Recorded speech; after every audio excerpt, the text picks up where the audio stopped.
అందరికీ నమస్కారం. రేపే మోక్షద ఏకాదశి పర్వదినం. ఏకాదశి విశిష్టత ఏమిటి?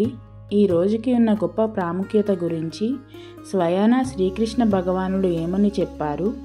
ఏకాదశి రోజున పూజ ఎలా చేసుకోవాలి? ఈరోజు గీతా జయంతిని ఎందుకు జరుపుకుంటారు అనేవి ఈ వీడియోలో వివరిస్తాను. ఈ వీడియోని చివరి వరకు చూడండి. ఏకాదశి అనగానే మన హృదయంలో కలిగే భావన భక్తి, పవిత్రత, ఉపవాసం, శ్రీ మహావిష్ణు కృప.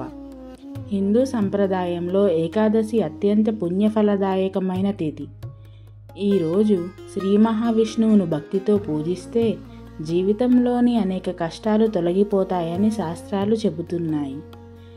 మార్గశిర మాసం శుక్లపక్షంలో వచ్చే ఈ పవిత్రమైన ఏకాదశినే మోక్షద ఏకాదశి అంటారు. మోక్షద అంటే మోక్షాన్ని ప్రసాదించేది అని అర్థం. అంటే ఈరోజు చేసిన పూజలు, ఉపవాసాలు, దాన ధర్మాల ద్వారా పునర్జన్మ బంధనాల నుండి విముక్తి లభిస్తుందని విశ్వాసం. మోక్షద ఏకాదశి ప్రాముఖ్యత గురించి తెలుసుకుందాం. ఈ రోజున భక్తితో శ్రీహరిని ఆరాధించి ఉపవాసం ఉంటే గత జన్మల పాపాలు తొలగిపోతాయి, ఆధ్యాత్మిక శాంతి లభిస్తుంది, మోక్ష మార్గం సుగమం అవుతుంది, పూర్వీకులకు కూడా మోక్షం కలుగుతుంది అని మన శాస్త్రాలు చెబుతున్నాయి. ఇదే రోజు శ్రీకృష్ణుడు అర్జునునికి భగవద్గీత ఉపదేశించిన రోజు కావున ఈ రోజున గీతా జయంతిగా కూడా జరుపుకుంటారు.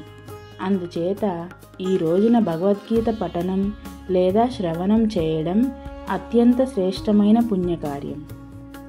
మోక్షద ఏకాదశి మహిమ గురించిన కథ ఏమిటో ఇప్పుడు తెలుసుకుందాం. పురాణాల ప్రకారం స్వయంగా శ్రీకృష్ణ పరమాత్మ ధర్మరాజు యుధిష్ఠిరునికి మోక్షద ఏకాదశి గొప్పదనాన్ని వివరించారు. ప్రాచీన కాలంలో గోకుల రాజ్యంలో వైకానసుడు అనే ధర్మబద్ధమైన రాజు ఉండేవాడు. ఒకరోజు రాత్రి అతనికి భయంకరమైన కల వస్తుంది. ఆ కలలో తన తండ్రి నరకంలో తీవ్రమైన బాధలు అనుభవిస్తూ కనిపిస్తాడు. అశాంతితో మేల్కొన్న రాజు తన కల విషయాన్ని రాజ్యంలో ఉన్న పండితులందరికీ వివరించాడు. కానీ వారు ఎవ్వరూ దీనికి సరైన పరిష్కారం చెప్పలేకపోయారు. అప్పుడు వారు భూత భవిష్యత్ వర్తమానాలు తెలిసిన మహర్షి పర్వతమునిని ఆశ్రయించమని సూచించారు.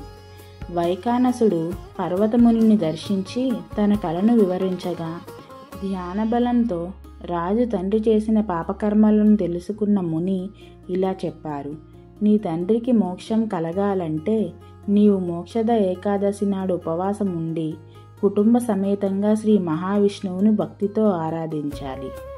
రాజు ఆ మాటలను శిరసావహించి వచ్చే మోక్షద ఏకాదశి నాడు సంపూర్ణ ఉపవాసం ఉండి అమితమైన భక్తితో శ్రీ మహావిష్ణు పూజలను చేశాడు.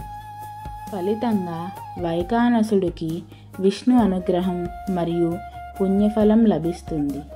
అతనికి మాత్రమే కాకుండా అతడి తండ్రికి కూడా నరక విముక్తి లభించింది.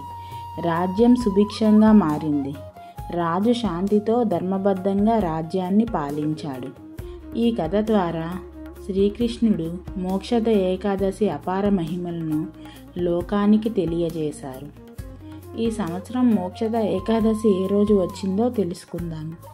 తెలుగు పంచాంగం ప్రకారం ఏకాదశి తిథి నవంబర్ 30 రాత్రి 9:29కి ప్రారంభమై డిసెంబర్ 1 సాయంత్రం 7:01 ముగుస్తుంది.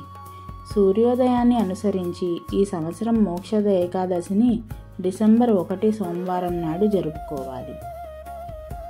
మోక్షద ఏకాదశి ఎలా జరుపుకోవాలి, మనం ఏమి పాటించాలి అనే విషయాన్ని చూసినట్టయితే ఉదయం బ్రహ్మ ముహూర్తంలో లేవాలి, తలస్నానం చేసి శుభ్రమైన వస్త్రాలు ధరించాలి, శ్రీ మహావిష్ణువుకి దీపం వెలిగించాలి, గంధం, అక్షతలు, పువ్వులు, పంచామృతం, తులసి దళాలతో అర్చన చేయాలి, స్వామికి ఫలాలు నైవేద్యం సమర్పించాలి.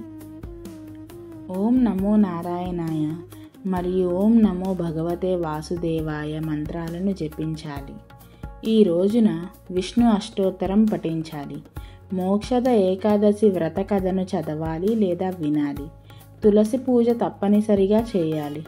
ఈరోజు గీతా జయంతి కూడా కావడం వలన భగవద్గీత నుండి ఒక అధ్యాయం చదవడం ఉత్తమం. రోజంతా ఉపవాసం చేయాలి. ఉపవాసం చేయలేని వారు పాలు, పళ్ళు వంటి సాత్విక ఆహారం తీసుకోవచ్చు. అయితే అన్నం, ధాన్యాలు, ఉల్లి, వెల్లుల్లి పూర్తిగా నిషిద్ధం. ఈ రోజు అంతా విష్ణు ధ్యానం మరియు విష్ణునామస్మరణ చేస్తూ గడపాలి. రాత్రి జాగరణ చేస్తే అత్యంత శ్రేష్టం. జాగరణలో భజనలు, హరినామస్మరణ, భక్తి గీతాలు స్మరించాలి. మరుసటి రోజు అంటే డిసెంబర్ 2 ద్వాదశిన ఉదయం 6:17 నుండి 8:25 లోపు పారణ చేయాలి. పారణ అంటే ఉపవాస విరమణ అని అర్థం. ముందుగా దేవుడికి నైవేద్యం సమర్పించి తరువాత ఉపవాసాన్ని విరమించాలి. ఈరోజు దాన ధర్మాలు చేయడం అత్యంత పుణ్యప్రదం. ఇలాంటి పవిత్రమైన మోక్షద ఏకాదశి రోజున శ్రీ మహావిష్ణువుని సంపూర్ణ భక్తితో ఆరాధించి ఉపవాసం, పూజలు, ప్రార్థనలు ద్వారా మన జీవితాల్లో శాంతి, గత పాపాల నుంచి విముక్తి, ఆధ్యాత్మిక శక్తిని పొందాలని ప్రార్థిద్దాం. ఈ వీడియో మీకు ఉపయోగకరంగా అనిపిస్తే లైక్ చేయండి, మీ కుటుంబ సభ్యులు మరియు మిత్రులతో షేర్ చేయండి. ఇలాంటి మరిన్ని విశేషాల కోసం మా ఛానల్ని సబ్స్క్రైబ్ చేయండి మరియు పక్కనే ఉన్న బెల్ ఐకాన్ని క్లిక్ చేయండి. శ్రీహరి దయ మీ కుటుంబంపై నిత్యం ఉండాలని కోరుకుంటూ మళ్ళీ మరొక ఆధ్యాత్మిక వీడియోతో త్వరలో కలుద్దాం. ఓం నమో భగవతే వాసుదేవాయ.